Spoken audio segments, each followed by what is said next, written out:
Hey everyone, I'm live here both on Instagram and on Facebook, and I just wanted to hop on today to talk about the importance of doing target market research and how it can really make or break the difference when you're starting your business.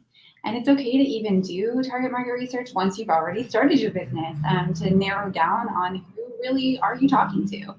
And so, a few points that I wanted to make are that it's really about identifying and reaching the right audience. So, you've probably heard of like client avatars or they have a bunch of different names for basically like who is the person that you're talking to, like your what are their demographic information, where do they shop, how much money do they make, where do they live, all those things.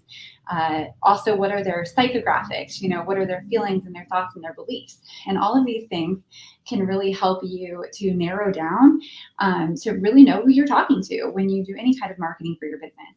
And so it helps you identify niche markets. And I'm a big fan of niche markets. I feel like if you talk to the people who really resonate with your business and your brand, it's okay that you're not appealing to other people. You don't want to appeal to everybody, because if you appeal to everybody, you really appeal to nobody.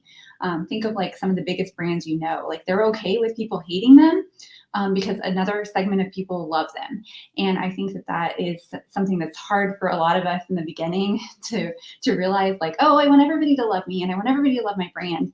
But it's okay for people to hate you, because you're being strong in your opinions, and it's going to attract certain people. And those are the people that you want to do business with. And so it also helps you, doing target market research helps you figure out the right channels to promote your product or service. So, if you're talking to women between the ages of 25 and 35, like, where are you going to be? You're probably going to be on Instagram, or maybe even TikTok if it's the lower of that age demographic. If you're talking to a lot of business people, you're going to be more on LinkedIn, right? Because that's where they're hanging out. If you're talking to a lot of people that are in news and media and sports, maybe you're going to be on Twitter. If you're talking to a lot of maybe mommy bloggers or people who are crafty, you're going to be on Pinterest, right? And YouTube is really one that appeals to a lot of different age demographics. People think of YouTube as just watching videos, but it's actually the second largest search engine. So there's Google and then there's YouTube. And so just kind of like knowing who your target market is can help you figure out where you want to show up. And it also helps you address their specific needs and what expectations they have of your brand. And so if you how do you figure this out? You've really got to do a few different types of research. So let's go back to kind of, think of like writing an English paper. You have your primary research and your secondary research. So primary research is what you figured out on your own. You saw it basically with your own eyes. So it could be talking to customers, observing their behaviors, figuring out what their feelings and behaviors and experiences and beliefs are. And then your secondary research is more collecting that data. So, where are they shopping, and where are they, spending their money? What zip code are they living in? Things like that. That's information that you didn't collect necessarily yourself, but you're able to access kind of that secondary research. And so something I wanted to go over with you guys, if you don't know the beginnings of how I started the Hive, it was born from me feeling isolated and alone, working from home. I joined a co-working space, and it was all men in the tech industry. And so I had this idea. I was like, wow, wouldn't it be great if, and I always say that's a business idea, wouldn't it be great if there was a space that was more light and bright and beautiful and inspiring. And also there were a bunch of women in business talking about how to grow their businesses and getting excited with each other, and building one another up. Wouldn't that be really cool if there was a community like that, and there was a physical space to meet? Because here I was, a part of all these online communities where I could talk to other women in business and get advice from them, but I wasn't able to actually grab a cup of coffee with them. And I knew that there were women like this in my community in Wichita, Kansas, but I didn't know them yet. And so if you're seeing me look back and forth, it's because I'm going live on Facebook and Instagram in two different places. But so what I did is I told a group of my girlfriends, and I used them kind of as my focus group. I was in a group called Lean In. It was a group of professional women who were wanting to level up in their careers. And I said, what do you guys think if I started this space? And they were all like, oh my gosh, yes, absolutely, you should. So I went home and I created a Facebook group, and that is where I started getting on there and sharing my story and sharing what it was that I was thinking about. And then when I was ready, I sent a survey out to everybody in that Facebook group and everybody's, emails that I collected and things like that. And I did a survey, and I'm going to share it with you on Facebook. I'll screen share, but on Instagram, I'll just kind of like read through it with you. And so let me do a little screen share because I was able to find the actual survey that I did, which is kind of fun to look back on. Let me see if I can go here. I think it's this one. Okay, so my actual survey that I did, it says future member questionnaire.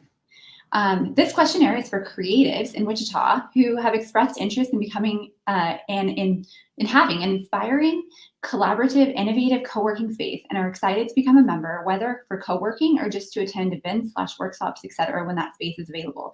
So in the beginning, I thought I was creating a space for creatives because the space that I had been attending was all people in the tech industry. And so I was like, oh, I want to create something for creatives. And so that was my original focus and my original target market that I thought I was meeting. And so I, asked them for their name, their email address, their phone number, what kind of business they have or what they do for work. Do you have a website and or social media pages you'd like to share? And this allowed me to kind of go to their social media and see, what they were about, to get to know them a little bit better. Do you sell any products or offer any services that our members would benefit from? If so, please share them below and whether you'd be willing to give Hive members a discount or special. So in the beginning, I already knew that it might be important to, have member-specific discounts. And then I said, what type of membership are you interested in? And then I put a little note, prices subject to change depending on final expenses for building, etc. Note, all co-working memberships include community memberships. So my original pricing was full-time, Monday through Friday, 40 hours a week, $97 a month. Part-time, Monday, Wednesday, Friday, 24 hours a week, $67 a month. Half-day AM, $57 a month. Half-day PM, $57 a month. Part-time, Tuesday, Thursday, $47 a month. Day pass, $27 a visit. A dedicated private office for an individual, a dedicated private office for a small team. I put price TBD on those. Community membership only, no co-working, but access to events, workshops, reserving, dropping by to have lunch with your buddies, that kind of thing. And so I had all of these delineated, and later on, those of you who know that I completely changed my pricing structure. We simplified things quite a bit, but in the beginning, I didn't know. So I was just kind of seeing what they were most interested in. So I had all these options. And then what is your interest level in committing to joining a co-working space in Wichita, Kansas within 6 to 12 months? I had definitely will join, probably would join, still not sure, still or not interested in joining, or other, please specify. And then a little bit of market research. What are the current resources, influencers/experts, newsletters, magazines, newspapers, YouTube channels, podcasts, etc., that you follow and or look to advice? Look to for guidance. Please name them specifically. Example, Elizabeth Gilbert, the New York Times, etc. And this tells me where are these people looking to for information. And those are good ideas of places to target in ads. Like if I want to target people who like Liz Gilbert, because a lot of my people like Liz Gilbert or Brene Brown or whatever, you start to learn who are the influencers that your people follow. And then what makes you happy and fills you up. It can be people, places, objects, animals, concepts, etc. Example, wine, the ocean, a great conversation, bright/colorful artwork, my dog, chocolate, volunteering with the elderly, advocating for women's issues, watching romantic comedies, etc. And then what perks would you like to have at the Hive? Example, free snacks, locally sourced coffee, mimosa/alcoholic beverages occasionally, catered lunch, potlucks, swag giveaways from local businesses, massages, matching charitable donations, etc. What type of culture would you like to see? Example, bring your dog to work day, field trips together, Zen, nap, meditation, yoga room, recess, volunteering together, etc. What's your technology wish list to be available for your use in the audio video room? Example, camera for recording video, audio recording equipment for podcasts, etc. And then totally serious question, are you willing to volunteer to help me get this space ready for a May 2018 opening? This would involve manual labor for which you'd be paid in food and love.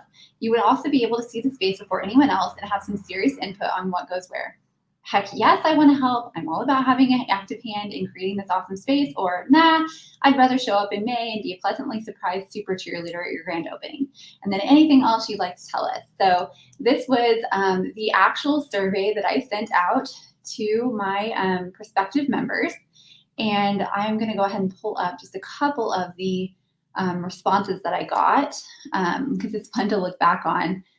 So my people were like a sex and relationship coach for smart women, project management, coaching, consulting, and training, yoga instructor, nonprofit executive director, health and lifestyle coaching business, yoga instructor, healthcare research, yoga/fitness, brand director, consultant, mindful instructor, marketing, education, wealth management, a full-time worker and at a university and a copywriter, marketing specialist, a nonprofit employee, communications director, an artist, a microbrewery owner, somebody that does reselling, and a Spanish English interpreter. So these were just some of like the different, so I'm kind of seeing like what are the trends of people that are interested in.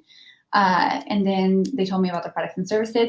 It was literally split like by so many directions as far as what people wanted. Literally, like everything was like anywhere from 9% to 20% wanting something as far as like part-time, full-time, what they wanted. So that wasn't super helpful. And then it was, I had about 41% said they would definitely join. So my people were pretty interested. And then 29% probably would join. And then of things that they, you know, told me where they follow, like Girl Boss, Danielle Laporte, School of Life, Mind Body Green, Brene Brown, Being Boss podcast, so all sorts of things. What makes them happy? I kind of looked over fitness, health and wellness, reading, learning, things like that. And then what things would they like to have? They kind of gave me some ideas there. What culture would they like to see? Everybody was like, all of the above, definitely like want yoga and all that stuff. So that's what we leaned into. Technology wish list. They were all about the backdrops, the lighting, the mics, the recording space. And then 81% said totally they would help me get this space ready, and they did. I had people show up, help me put together furniture, help me paint and all of that. So your people love to be a part of your business when possible. And then as far as anything else you can tell me, I got a lot of like awesome things like you rock, super thankful to know you, super excited for this community, all of that. So anyway, I did not get that many responses in my market research, but it did really help me. Like I think I had 21 responses out of like the 100 people in my Facebook group, but I also asked a lot of questions in that Facebook group and got a lot of feedback. And then I had a few in-person kind of focus groups to go over that. But just some inspiration there for, you know, your target market research. Like ask your people what they're wanting, because maybe you think that they want a yoga studio, but nobody wants one, you know, or maybe you think that your target market is a certain group of people, which I did. I thought my target market was women in their like late 20s to 40s or something. And then we had a lot of members that are in their 60s and 70s, right? Or members that are even younger than that. So you don't know until you put it out there who you're going to really be attracting and who your target market is. So I'm a big fan of doing target market research. Just like if you're writing a, you know, epic English paper or a thesis or something, you need to do a lot of research. If you're starting a business, do a lot of research and ask people questions. That is research. You know, do interviews. Get people together, you know, buy them dinner or coffee or drinks and ask their opinion, people that you think would buy from you. Because at the end of the day, you know, people got to put their, money where their mouth is, right? Like if they're not actually purchasing from you, at the end of the day, I had a lot of things on my market research that they said that they wanted and then didn't end up, you know, buying. So that's something to think about too. Say you have one person say something, how much do you want to weigh their opinion? You know, if they're not somebody that's already signed on to work with you, then maybe, you know, you think about the opinion, but if you've got your highest paying client, somebody who's paid you a lot of money over time and they're your ideal client, you weigh their opinion more valuably. So thanks so much, you guys, for joining me today. I hope that was helpful. And I've got to hop off. I got to run to an event.